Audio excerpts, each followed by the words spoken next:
Coming up next on Arizona Horizon, we'll hear how a new executive order from President Obama might impact LGBT employees in Arizona. We'll learn about a program designed to train young entrepreneurs, and we'll see some unique artwork depicting life during summertime. Those stories next on Arizona Horizon. Arizona Horizon is made possible by contributions from the Friends of Eight, members of your Arizona PBS station. Thank you. Good evening and welcome to Arizona Horizon. I'm Ted Simons. President Obama issued an executive order yesterday that bars discrimination against LGBT employees working for federal contractors and the federal government. Here to talk about the impact on workers and businesses in Arizona is Phoenix labor law attorney Jeff Brodeen. Good to have you here. Thank you so much. Thank you. What exactly did the president do? Really two big things yesterday. One was to amend Executive Order 11246, which prior to yesterday prohibited discrimination by federal contractors, employees of federal contractors on the basis of race, gender, religion, national origin, and sex. And to those categories, the president added now with his stroke of the pen yesterday, sexual orientation and gender identity. So this protects federal or employees of federal contractors, which is about 25% of the workforce. And this was originally, you mentioned along racial lines and sexual lines. This was LBJ back in that day, correct? Correct. It's 49 years old, yes. the executive order, so pretty close to the same age as the Civil Rights Act, which he signed the year before. And another one not too far along was, I think, President Nixon signed something regarding federal employees. That was amended as well? Correct. That's 11478, and that was signed by President Nixon, I believe in '69, to prohibit federal government from discriminating against its employees. So federal employees gained the same protections as under the order that was signed by President Johnson. That was amended in '98 by President Clinton to add sexual orientation. And so what President Obama did yesterday is he added gender identity to the federal employee protections. And okay, so what about religious groups, especially with these federal contractors? How does that apply?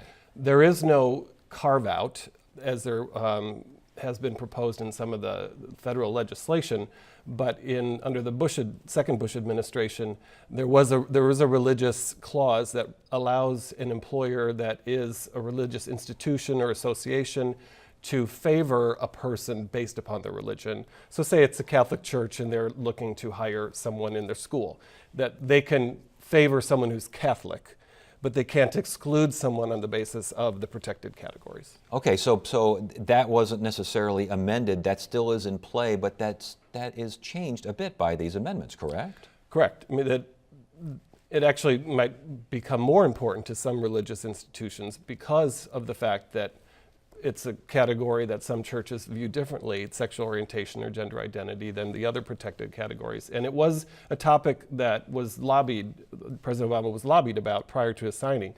And there were a number of religious groups in favor of not having an exclusion, keeping it as it was.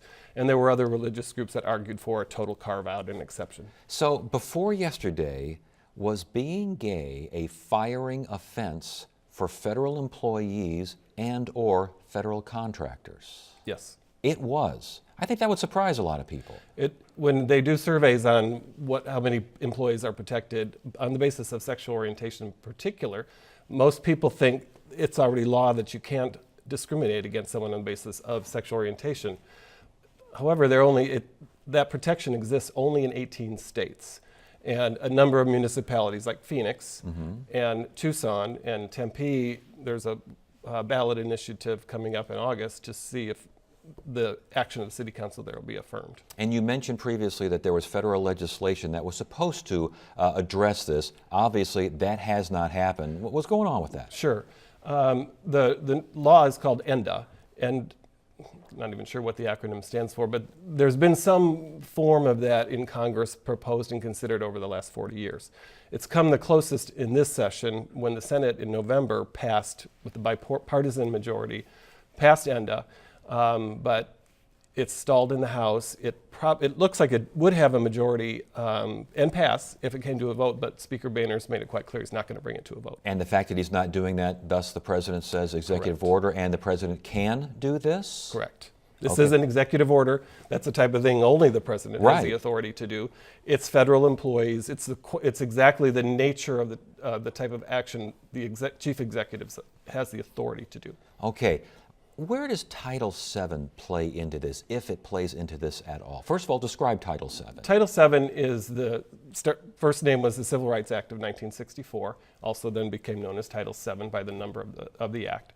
And that prohibits discrimination by an employer on the basis of the same categories and more.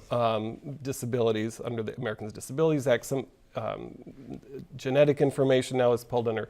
But what Title VII does, it prohibits discrimination, but it also gives employees a remedy so that if they've been discriminated against or believe they have, they can go to the EEOC, file a claim, say I was discriminated against. They can get damages. The EEOC can ask for reinstatement.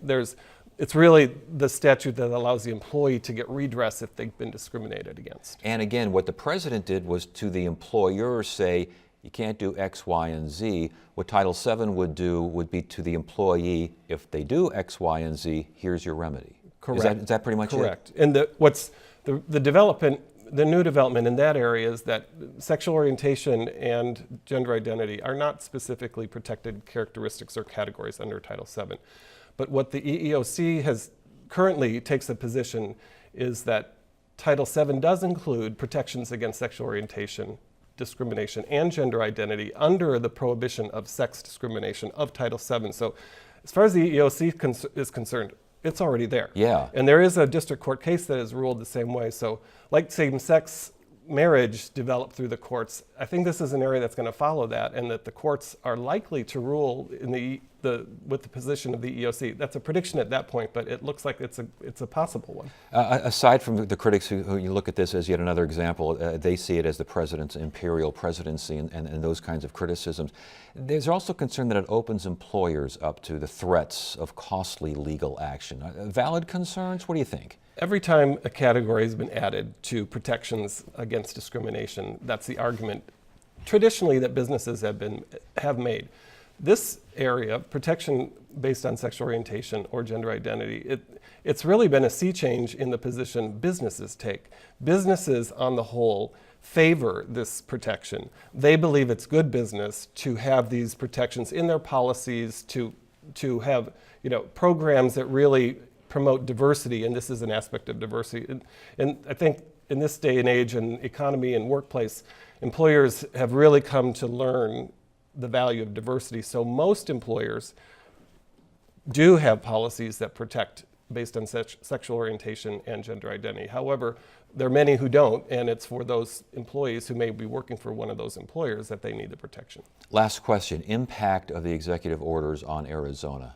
Well, Arizona, while 25% of the workforce work for federal contractors, Arizona is a state where we have a lot of federal contracts through the various big businesses we have in town.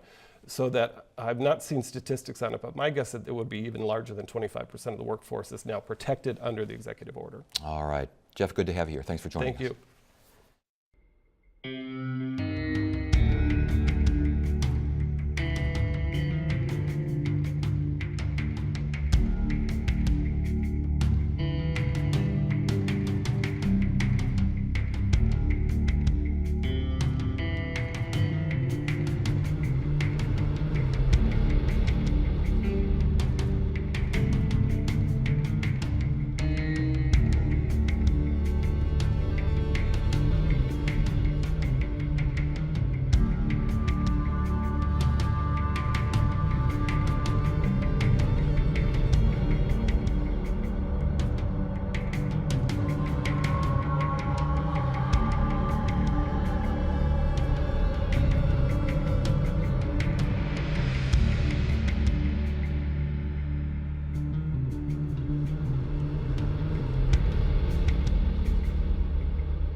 In tonight's edition of Arizona's Future, we take a look at an ASU program aimed at producing new entrepreneurs. Joining us is Sydney Peck. She's an entrepreneurship instructor at ASU, and she was recently chosen to speak at a White House event on the importance of developing young business talent. Good to have you here. Thank you. And you're at the ASU Center for Entrepreneurship. What is that? So it's actually a whole new thing that we have launched as of January. And it resides in the business school. So it's at the W.P. Carey School of Business, but it serves the entire ASU population as well as our Arizona business community. And the whole goal for the Center for Entrepreneurship is access and awareness for both students and community members. When you're a young entrepreneur and you're thinking about starting something, it's really overwhelming, really confusing, and a lot of times so intimidating that students might not start until their last semester of school. What we hope to create is an opportunity for students when they're freshmen and sophomores to come in and say, hey, what is this? How do I get connected into entrepreneurship? And so when they do come in as freshmen and sophomores and they say, hey, what is this? What is entrepreneurship? Give us a definition. Sure. So it's different to a lot of people. If you look at it from a university standpoint, President Crow, through the New American University, wants to embed entrepreneurship in everything that we do at the university. So from that standpoint, it's creating something new, being innovative, being problem solvers. From more of a business school standpoint, it's creating new ventures that solve a problem and create an economically viable venture that is taking both the risk and the skill of putting resources around that risk to make it happen. And with that in mind, can you teach entrepreneurship, or is it something that's in the DNA?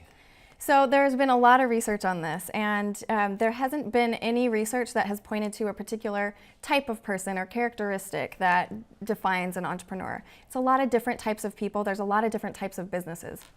So we don't know necessarily that we can teach you, we can take someone who has no desire to be an entrepreneur and turn you into an entrepreneur, but we certainly can teach you the tools and methods that if you have that desire and you really want to start something, make an impact, we can teach you some ways to start your business off on the right foot. We can connect you with the right resources, networks, and help you build that capability. So for something like risk-taking and perseverance and just reimagining what's possible, it seems so creative and kind of out there, yet you're trying to focus in a classroom or in a teaching setting. How do you do that? So our class, I get a lot of pushback from students, and students lose their minds when they take my class.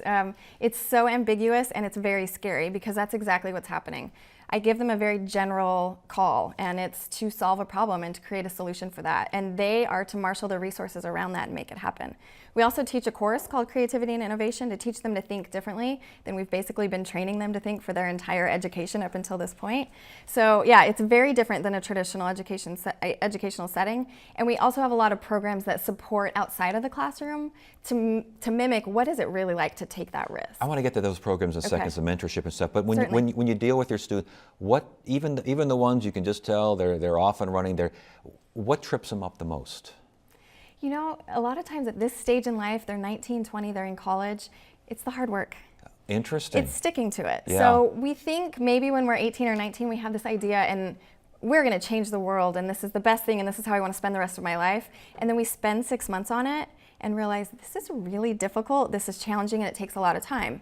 So it's helping them have those little starts and stops until they find exactly where their passion lies.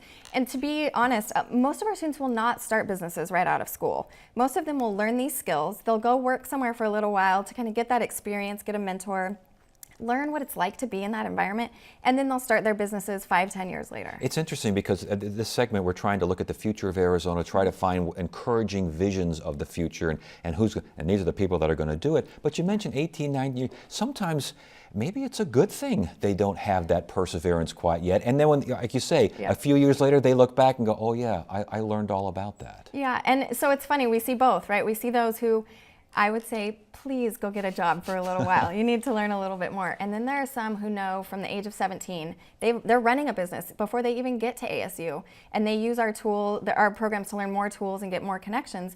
But these kids are solid. They already know exactly what they want to do, and they will run businesses. So it's all over the map, but what we try to do is just give them the environment so they can connect the dots as they see fit. As far as working with executives and mentors and those sorts of things, describe those programs and those resources. Yeah, so a lot of that is housed out of our Entrepreneurship and Innovation Group, which is at SkySong. So that's our off-campus resource. I'm the Center for Entrepreneurship, well, not me, I represent the Center for Entrepreneurship on campus for our students. But we have a very strong, I want to say over 300 mentor network at SkySong through that facility there.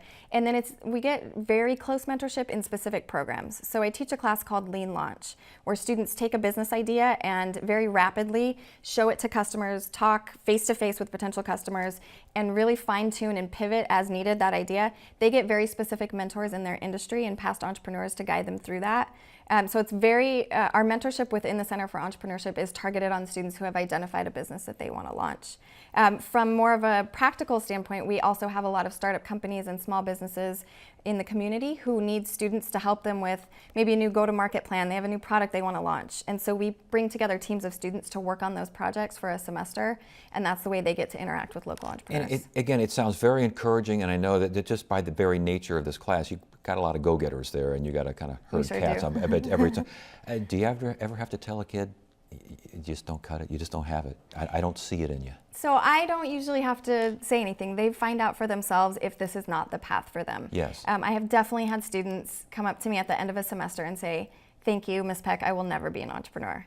And that's okay. That's victory to me because I help them learn more about themselves and understand that that wasn't the right path for them.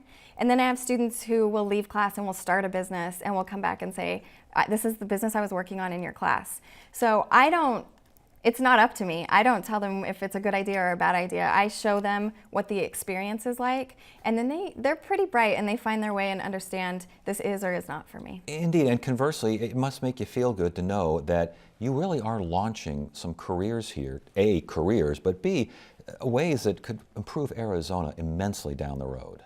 Arizona is on a fast track to some really cool things. I'm watching things that are going to really hit media and become really big in the next 5 to 10 years that students are just building in the early stages now. And it's really, really exciting. We have a lot of really cool stories, companies, young students who have just come out of school who have really stuck with it for 2 or 3 years, and you know that they're going to stay with it. They have financial backing, they have really strong products.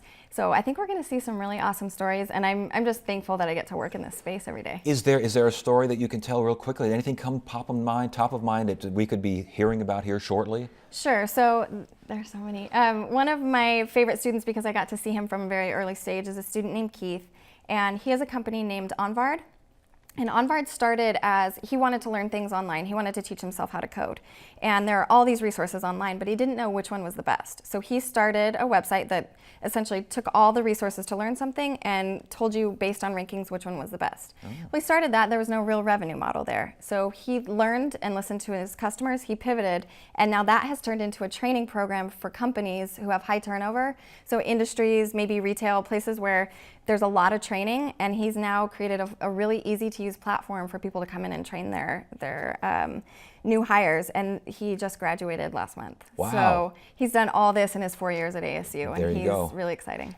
Before you go, I know you also have a lot of awards and events and things. There's the Spirit of Enterprise Awards. I think we've actually talked about that on this program. Yes. Sun Devil Select and the Sun Devil Igniter Challenge. Yes. Quickly, what are those? Sure. So the Spirit of Enterprise Awards, we're in our 18th year. This recognizes Arizona businesses for strong ethics, energy, and excellence in entrepreneurship. That's every November we recognize those businesses. The Sun Devil Select is to focus on Sun Devil alumni who have launched or are running high-growth, successful businesses globally. And then the Sun Devil Igniter, which is our student-centric program, which will create a competition for students. One student team will win a $50,000 investment and a board of 4 advisors to help them launch their companies. Competition is always good, isn't it? Yes. Well, congratulations. It sounds like you're doing great work. And again, somewhere down the line, you'll sit back and go, I knew that kid win. Thank you for being here. Thank you so much.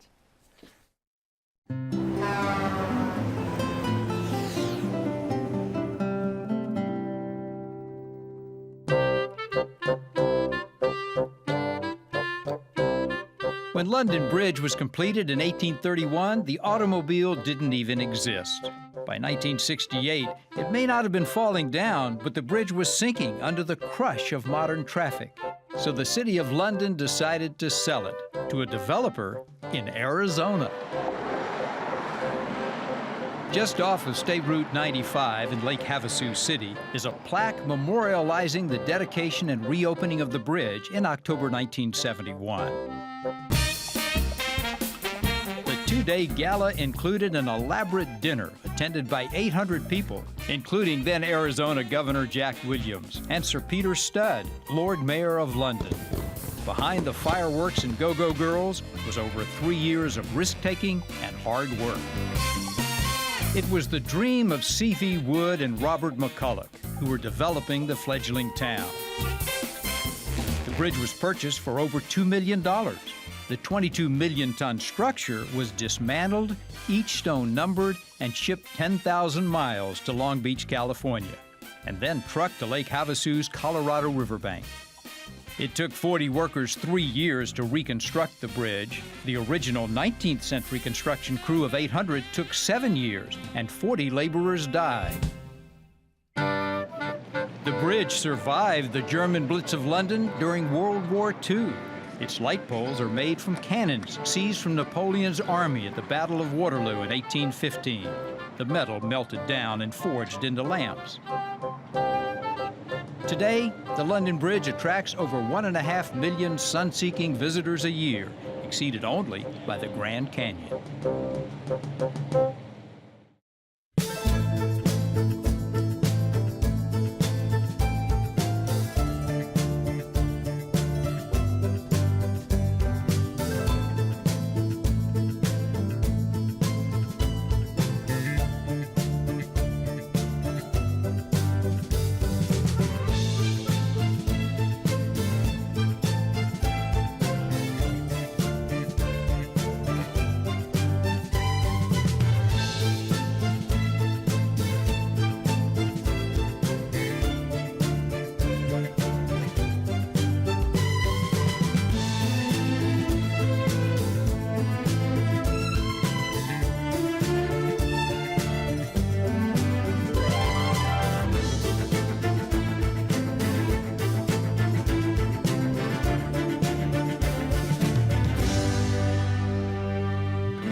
Tonight's edition of Arizona Art Beat looks at a new exhibit that focuses on the challenges of living in the desert during the summer. Producer Christina Esses and photographer E.J. Hernandez have more. The exhibit is called Dry, and it is about summertime in Phoenix. It's about more than just how hot it is or how uncomfortable we are or how we sometimes feel trapped here in the summertime, but about all aspects of why we're here and why and how we deal with summer. Curator Robert Pela asked 11 artists to contribute pieces that reflect their take on our heat. In Desert Traveler, Lisa Albinger reveals the bond between Arizona and her former home. The snow globe is a snow globe of Wisconsin, and it actually says Wisconsin on the bottom. She uses a lot of text in her work, and there's a connection between the figure and its heart and the snow globe depicting Wisconsin, but then the figure is surrounded by desert imagery. Downtown Phoenix is where photographic artist Hector Raul Primero grew up. He's taking old images of downtown Phoenix and combining them with new images that he's shot himself. He combines them in a way that is full of melancholy. If you look at his work, it's joyful because it's so beautiful and because it's celebrating the fact that downtown Phoenix is essentially being reborn as it's being redeveloped. But there's also a great deal of sadness because many of the buildings he's showing on top of these new images are gone. The largest piece in the show belongs to Phoenix College student Ben Peck. He's using acrylic paint as oil, which I'm fascinated by. And he is telling stories about the dichotomy between empty lots and very, very quiet and verdant or very dry and dead areas that are in very busy parts of town. Surrealist painter Cindy Schnakel can generate smiles from the weariest summer residents. In this piece, which is called Good China in the Bad Desert, saguaro cactus are menacing a tea service. And the tea service has, everything is figurative, so the plates, the cups, the teapot, and the saguaro have all been sort of humanized. They have faces and they're looking alternately ghoulish or confused. It's a beautiful piece. Pela never expects everyone to like every piece of art, but he hopes visitors who step inside his air-conditioned gallery enjoy moments of cool calmness. That calm that we feel when we're standing before something beautiful, something that maybe we would not have thought of or couldn't do ourselves. And in the summertime, we need that.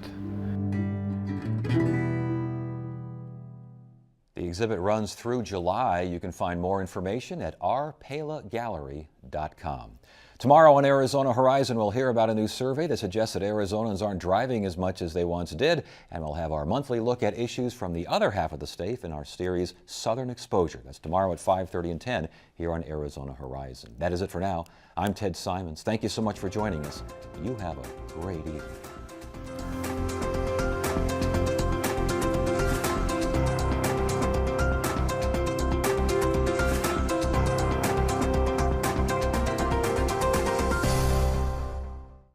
Arizona Horizon is made possible by contributions from the Friends of 8, members of your Arizona PBS station. Thank you.